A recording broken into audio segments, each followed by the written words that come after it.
I wanted to make this video for a while about some of the TV shows I used to watch that when I was 8 or 9 or 10 that everybody thought were just good TV shows. They'd be playing at 6 o'clock at night after dinner, before dinner. The Unsolved Mysteries. Did you ever watch that show? I watched that show, when I was 10, 11 years old. And some of the stories on there, now I understand that most of that, if not all of that, is just absolute BS and scripted and made up. But when I watched it, I actually thought it was all real. I thought that all these stories were true. I'm sure some of them are, but now I understand that to have a good show and to really blow people's minds, you really need to be in control of that. And to totally be in control of that, you need to script it and write it. Well, one of the stories that really stood out to me and pretty much haunted me was there was a story about a guy who ended up in the hospital. I think it was a guy. And they couldn't figure out what was wrong with him. And he would often get worse while he was in the hospital.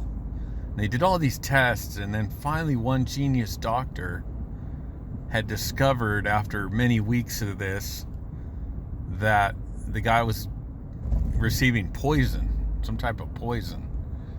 And they discovered that the wife was bringing him tea,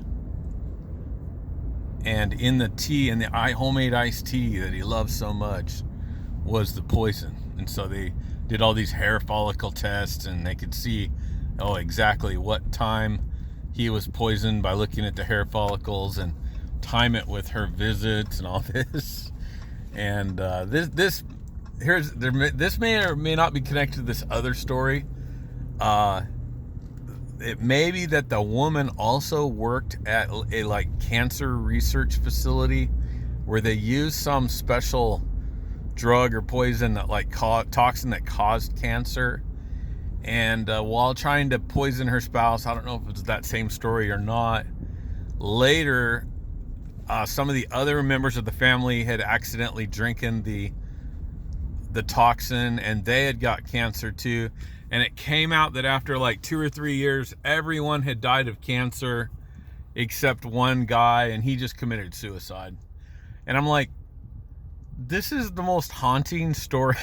I don't know if it's coming across in the way I'm telling it, but they have that creepy guy on there with the super creepy voice. That's really the main reason you watch that show, is just to hear that weird voice. But yeah, let me know. Did you have any haunting recollections of unsolved mystery stories from your youth?